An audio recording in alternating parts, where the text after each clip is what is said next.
ایک دفعہ کا ذکر ہے، ایک خوبصورت اور امیر سلطنت تھی جس کا نام نور آباد تھا۔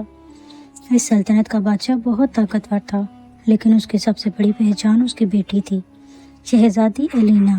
الینا صرف خوبصورت ہی نہیں بلکہ انتہائی عقل مند بھی تھی۔ بچپن سے ہی الینا کو کتابوں کا شوق تھا۔ جہاں دوسری شہزادیاں کھیلتی رہتی تھی، وہاں الینا لائبریری میں بیٹھ کر علم حاصل کرتی تھی۔ وہ مشکل سے مشکل مسئلے کا حل چند لمحوں میں نکال لیتی تھی۔ ایک دن نور آباد پر بڑا خطرہ منڈلانے لگا۔ پڑوسی سلطنت کا ظالم بادشاہ نور آباد پر حملہ کرنا چاہتا تھا۔ اس کا پیغام آیا، اگر تم اپنی سلطنت بچانا چاہتے ہو تو تمہیں اپنی بیٹی الینا کو میرے بیٹے سے شادی کروانی ہوگی، ورنہ جنگ ہوگی۔ بادشاہ پریشان ہو گیا۔ وہ اپنی بیٹی کو زبردستی شادی کے لیے مجبور نہیں کرنا چاہتا تھا، لیکن جنگ بھی نہیں چاہتا تھا۔ شہزادی الینا نے اپنے والد کی فکر دیکھی اور کہا، ابو فکر نہ کریں، میں اس مسئلے کا حل نکالتی ہوں۔ الینا نے دشمن بادشاہ کو پیغام بھیجا، میں شادی کے لیے تیار ہوں، لیکن پہلے ایک امتحان ہوگا۔ اگر آپ کا بیٹا اس امتحان میں کامیاب ہو گیا تو میں شادی کر لوں گی۔ دشمن بادشاہ ہنس پڑا اور بولا، ہماری طرف سے منظور ہے۔ شہزادی نے ایک عجیب شرط رکھی۔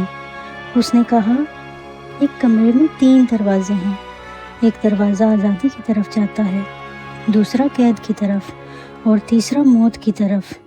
آپ کا بیٹا صرف ایک دروازہ چن سکتا ہے، مگر کمرے میں 3 سپاہی ہوں گے۔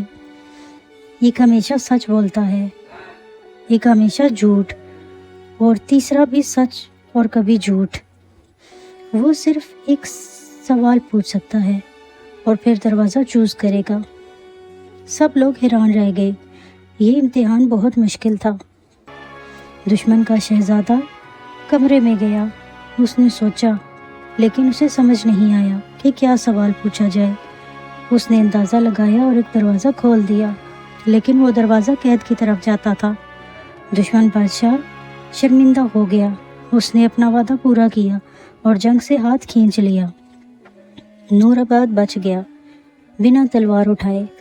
بادشاہ نے فخر سے کہا، تلوار سے زیادہ طاقت عقل میں ہوتی ہے، اور میری بیٹی یہ ثابت کر دیا۔